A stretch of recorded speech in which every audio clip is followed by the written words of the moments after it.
So in the previous session, we covered discount scheduling, and there's one more discounting I want you all to be aware of. There is discounting that is termed customer-based discount or customer-specific discount.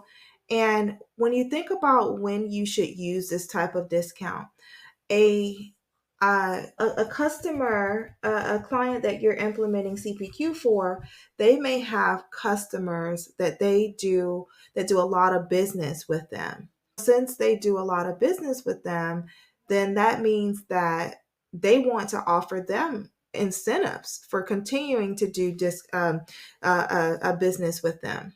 So what will they do in that situation? We want the system to automatically generate these discounts based off of the customer. So in the previous session, we had a discount schedule that was actually tied to a particular product. And let me just show you here. So this product, we tied it to a discount schedule. Well, what if we only wanted it to be applied at the customer level and not at the product level so that all customers can actually get this discount? So let me show you how to do that. So the first thing is, let's go ahead and remove the connection from this product and the discount schedule. And then going to the actual discount schedule of our non-user defined discount schedule. Let's clear that out. And we can do it as well. Had another discount schedule that was user defined. Let's make sure we remove it from both.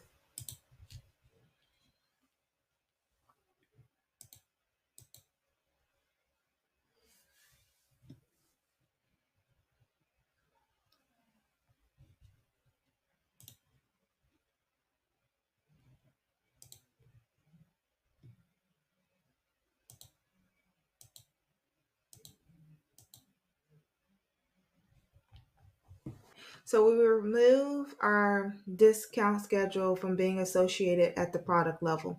So if you want this to be specific to a customer, what you would do is you would go to the account.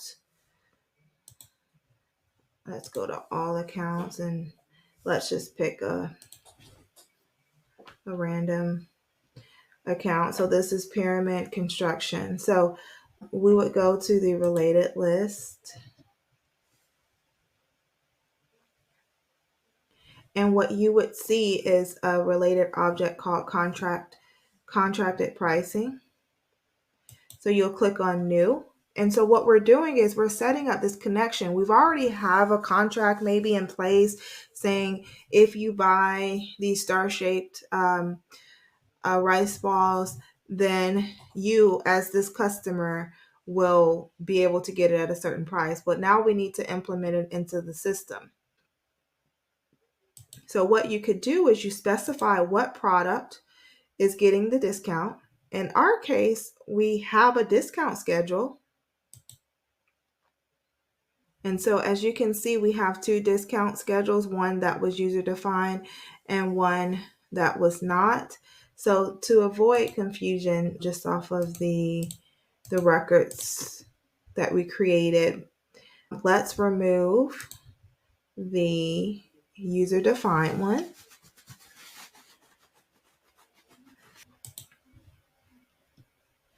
So let's just go ahead and delete this one.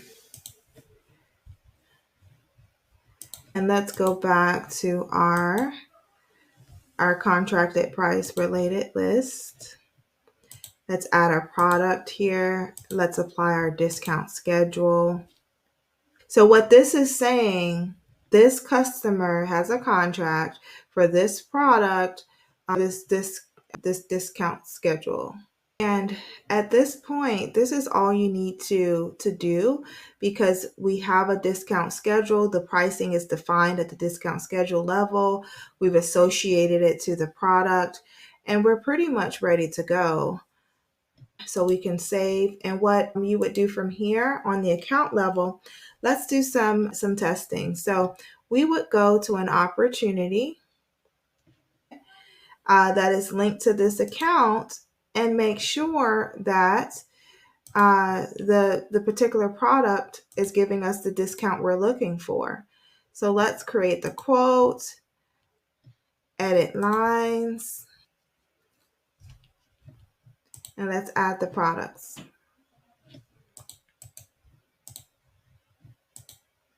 And let's select the product. And as you can see, the discount is being applied.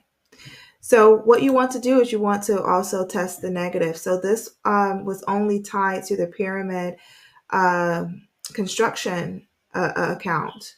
So let's go to a different account and let's just make sure that the discount is not being applied there. So we're going to a different account and let's go to a different opportunity linked to this account and create a new quote.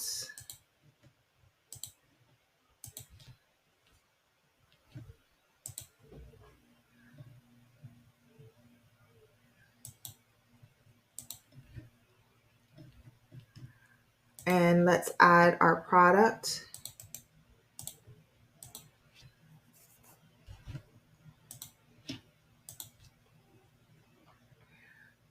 And as you can see, we're not getting the discount because we only applied our discount at the account level. So let's take a look. Let's go back to our account that we added the discount schedule to. And let's go to the contracted price. So let's say that particular product didn't have a discount schedule. If it did not have a discount schedule, what you could do is simply add the product and state the price. So you would remove this discount schedule and you would, so as you can see, it's saying that you need to have a price or a discount or a percentage here or a discount schedule. So you would find what the price is for this product, or you could say, well, this customer will always get a 20% discount, and you could apply it there as well. So it's just a few ways that you can apply this at the account level. So we've wrapped up our session on discounting. I'll see you in the next session.